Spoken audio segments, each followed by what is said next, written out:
Good morning বন্ধুরা, আপনারা সকলে কেমন আছেন? আশা করছি যে যেখানে আছেন ভালো আছেন। আমরাও বেশ ভালো আছি। শুভ সকালে দেখুন আমার ছোট্ট সোনামণি তো ঘুম থেকে উঠে আপনাদের সাথে যে কথা বলছে, তো কথা তো বলছে না, ও শুধু তাকিয়ে তাকিয়ে দেখছে। আমার সোনামণি আজকে আপনাদের গুড মর্নিং জানালো, দেখতেই পাচ্ছেন আমার ছোট্ট মণি।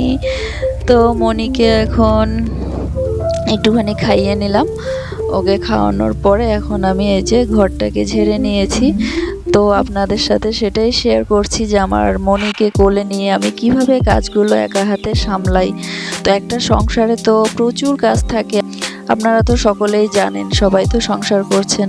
তো একটা সংসারে 3টে বাচ্চা নিয়ে কিভাবে কাজগুলো করি সেটাই আপনাদের সাথে শেয়ার করছি। তো দেখুন আমি সকালে উঠে সোনামণিকে ও ঘুম থেকে তো উঠে পড়েছে। ভেবেছিলাম যে কিছুক্ষণ ঘুমাবে, তারপরে আমি এই কাজগুলো সেরে নেব ততক্ষণে। তো দেখি আজকে ঘুম থেকে তাড়াতাড়ি উঠে পড়েছে। তো বাচ্চাদের যেদিন যেরকম ঘুমায়, কোনো দিন একটু বেশি ঘুমায়, আবার কোনো দিন একদম কম ঘুমায়। আর দিনের বেলা তো ওর ঘুম নেই বললেই চলে, ওই 15 মিনিট মতো ঘুমায়। তো চলুন ওকে নিয়ে সকালের কাজকর্মগুলো শুরু হয়ে গেল। তো কি করব, দেরি হয়ে যাচ্ছে, তাই জন্য ওকে কোলে নিয়েই আমি ঘরটা কিন্তু মুছে নিলাম।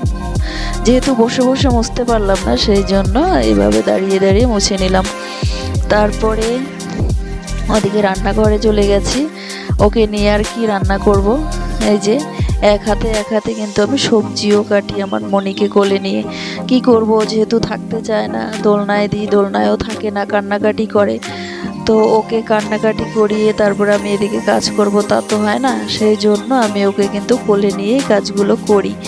তো চলুন ওইদিকে আলু ভাজা, বেগুন পোড়া এসব করে আমরা সকালের খাবারটা খেয়ে নিয়েছি। আমার বড় মেয়ে আর মেজো মেয়ে স্কুলে চলে যাবে খাওয়া দাওয়ার পরে, সেই জন্য ওদের জন্য তাড়াতাড়ি একটু করতে হয়।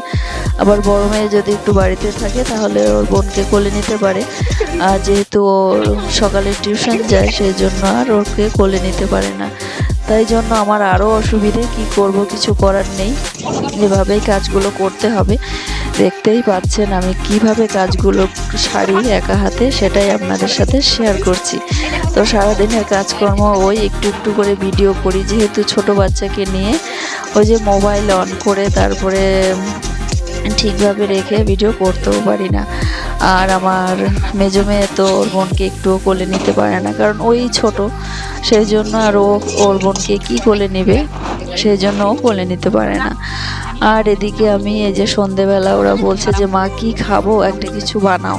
তো কি বানাবো ভাবতে ভাবতে এখন দেখলাম যে একটুখানি চিড়ে রয়েছে। তো ভাবলাম এই চিড়েটা একটুখানি ভেজে নিই। তো লঙ্কা কেটে দিয়েছি, তেল দিয়ে তারপরে চিড়েটা ভেজে নিলাম। তার মধ্যে কয়েকটা বাদাম ছিল আর অল্প কয়েকটা মটর ছিল, সেই মটর দিয়ে আর বাদাম দিয়ে ভেজে একসাথে আর কি মেখে নিয়েছি। দেখতেই পাচ্ছেন এই যে মেখে আর কি ভেজে নিয়েছি, ভেজে নিয়ে এসেছি। তারপরে আমরা 3জনে আর কি খাওয়া দাওয়া করলাম। আমার পুচকু সোনামণি তো আর খেতে পারে না, আমরা 3জনে খেয়েছি, আমার 2 মেয়ে আর আমি এখন খেয়ে নিলাম। তারপরে আমার মেজো মেয়েকে বই পড়াতে হয়, ও যেহেতু ছোট, ওকে টিউশনও দেওয়া হয়নি। ওকে বই টই পড়ানোর পরে আমি রান্নাঘরে গিয়েছি রান্না করতে। আর এদিকে দেখুন সুন্দর আমাদের গাছের এই যে কামরাঙা লঙ্কা পেকেছে, তো সেটাই ঘরে নিয়ে এসেছিল, বেশ লম্বা লম্বা বড় বড় হয়েছে। তো সেটাই আপনাদের সাথে একটু শেয়ার করে নিলাম। তো দেখুন লঙ্কাগুলো কিন্তু অনেক বড় বড়। আর আজকে আমি রাতে রান্না করেছিলাম ফেনা ভাত, মানে মার ভাত, আতপ চালের মার ভাত আর আলু সেদ্ধ। আর তরকারি ছিল দুপুরের, যদি কেউ খায় তো খাবে, তাই জন্য সাথে করে নিয়ে এসেছি। তো কেমন লাগলো আপনাদের ভিডিওটা? এইভাবেই আমার সোনামণিকে নিয়ে কাজ করি। তারপরে দেখুন ও তো বারবার টয়লেট করে, তো তাই জন্য জামা কাপড় কিন্তু ভিজিয়ে দেয়, আমাকেও ভিজিয়ে দেয়, ও নিজেও ভিজে যায়। তো চলুন ওকে এখন সব সময় তো আর প্যাম্পার্স পরিয়ে রাখা যায় না, এর জন্য আমি কিন্তু সব সময় প্যাম্পার্স পরাই না। তো ওকে কিন্তু এমনিও খালি রাখি, সব সময় পরাই না। তো চলুন তারপরে ও এই যে ভিজিয়ে দেওয়ার পরে আবার ও সোয়েটার আর কি পাল্টে দিয়েছি, দিয়ে দিয়ে এখানে এই যে মনে হচ্ছে যেন বই পড়বে, ওর বই ও নিয়ে নিয়েছে হাতে বই পড়ার জন্য। তো দেখুন বইটার সাথে কি যুদ্ধই না করছে, বইটা কিন্তু ও তুলতেই পারছে না, এতটা ওজন, তবুও ও বইটা নেবেই নেবে, এত জেদ। তো দেখুন এইসব দেখতে কিন্তু বেশ ভালো লাগে। তো ভাবলাম আপনাদের যদি ভালো লাগে তো তাই জন্য ভিডিওটা ছেড়ে দিলাম, আপনাদের সাথে শেয়ার করলাম। তো চলুন আপনাদের কেমন লাগে অবশ্যই জানাবেন বন্ধুরা। তো যদি ভালো লাগে তাহলে পাশে থাকবেন, সাথে থাকবেন আর সাপোর্ট করবেন। তো চলুন এভাবে আমার সোনামণিদেরকে নিয়ে, আমার 3 মেয়েকে নিয়ে সময় কেটে যায়, কোন দিক দিয়ে টেরই পাই না।